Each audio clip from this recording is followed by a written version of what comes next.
So, after it was announced that Starmer was interested in Italy's approach to stopping immigration, it has been announced that Starmer will now not go ahead with a similar plan. In this shocking announcement, it is revealed the UK will not turn back the boats. Let's get into the full story, whilst also going over all of the latest news from up and down the country. But first, hit the like and subscribe button for more British content.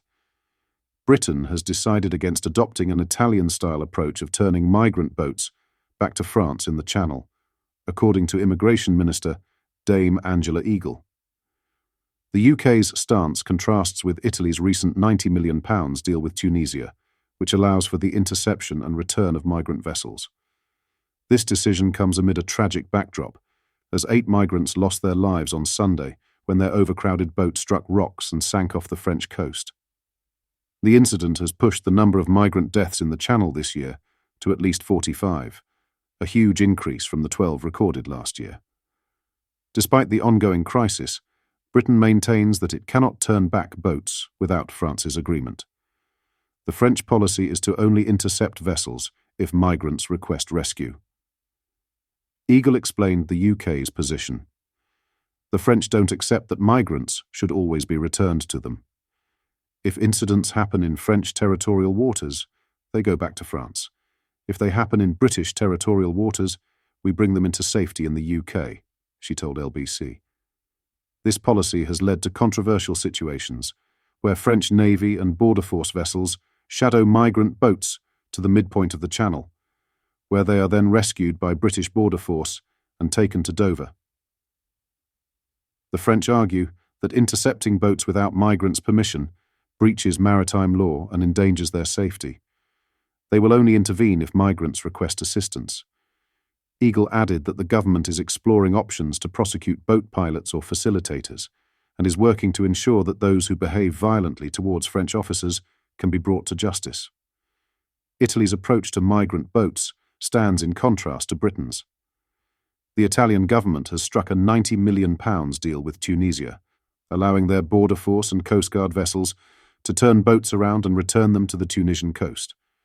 This strategy has caught the attention of Keir Starmer, who met with Italian Prime Minister Giorgia Meloni in Rome on Monday. They discussed Italy's success in reducing Mediterranean crossings by more than 60%. Meanwhile, Britain is bolstering its efforts to combat people smuggling.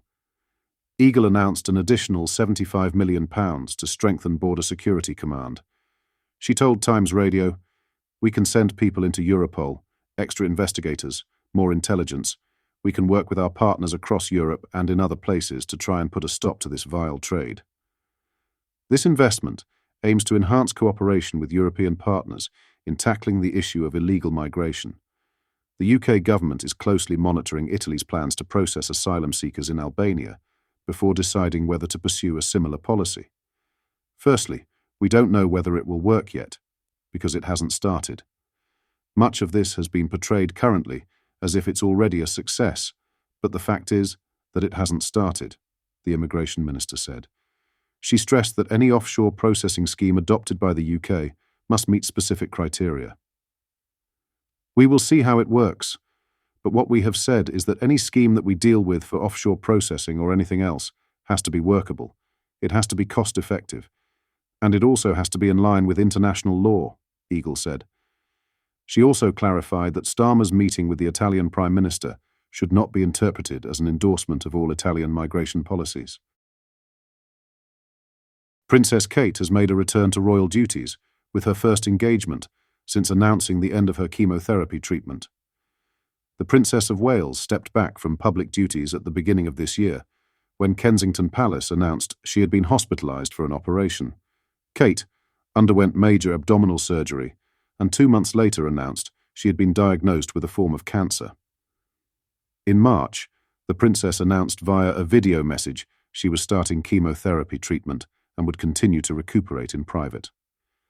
During this time, Kate made only 2 public appearances, once at Trooping the Colour and the other at the Wimbledon men's final with Princess Charlotte and her sister Pippa Matthews. In September, the mother of 3 released a second video, this time to announce the end of her chemotherapy treatment and that she would be returning to a few royal duties in the upcoming months. Today, the court circular included a meeting held by the Princess of Wales at Windsor. The entry reads as follows: The Princess of Wales, Joint Patron, the Royal Foundation of the Prince and Princess of Wales, this afternoon held an early years meeting at Windsor Castle. This is the first meeting that has been noted in the court circular since the Princess began her treatment earlier this year. Kensington Palace has not added any further details, and it is not yet known when Kate will return to full-time schedule of public engagements. In June 2021, Kate launched the Royal Foundation Centre for Early Childhood. The project aims to drive awareness of the impact of the early years in order to transform society for the future. She later launched Shaping Us in 2022 as a response to a survey where only 17% of the UK population identified the period between pregnancy and the age of 5 as the most important period for shaping a child's future. Shaping Us is set to be a long-term public awareness campaign designed to transform the issue from one of scientific interest to one of the most strategically important topics of our time, according to the Royal Foundation website. Also today, Kate's husband, Prince William, carried out a private visit to 22 Special Air Service Regiment. The Prince of Wales met individuals who have been deployed on recent operations. Lastly, Prince Harry is being tipped to find a new base as the Duke of Sussex's UK return is imminent. The father of two is returning to London on September 30th for the Wellchild Awards, which he also attended in 2023. With the Duke of Sussex's return to the UK happening later this month, and also for the Invictus Games in 2027, many commentators will be questioning where Harry will choose to stay during his frequent visits. Prince Harry and his wife Meghan Markle lived in Frogmore Cottage on the Windsor estate during their time as working royals. However, following the release of Spare in 2023, the Duke and Duchess were asked to hand back the keys and permanently vacate the property. Despite moving to the US in 2020, the Sussexes kept Frogmore as a UK base and even stayed there during Queen Elizabeth II's Platinum Jubilee in 2022. Since being evicted from Frogmore, Prince Harry and Meghan no longer have a permanent UK base. When Harry travelled to the UK last month for his uncle Lord Robert Fellowes' funeral, he stayed with Charles, the 9th Earl Spencer, at Althorpe House. This was the childhood home of his late mother, Princess Diana. The Duke also visited the UK in May for the 10th anniversary service of the Invictus Games at St Paul's Cathedral. Harry was reportedly invited to stay at Buckingham Palace during the visit, but opted for the comfort of a hotel room instead. A source told The Times, "I don't know what more the King could have done. He offered Harry to stay at Buckingham Palace, but that it seems even that wasn't good enough. It was far from clear what the Duke's plans were. When it came to it, there was no space in the King's diary in between treatment and other scheduled events." What are your thoughts on what we discussed in today's video? Let me know down in the comment section below.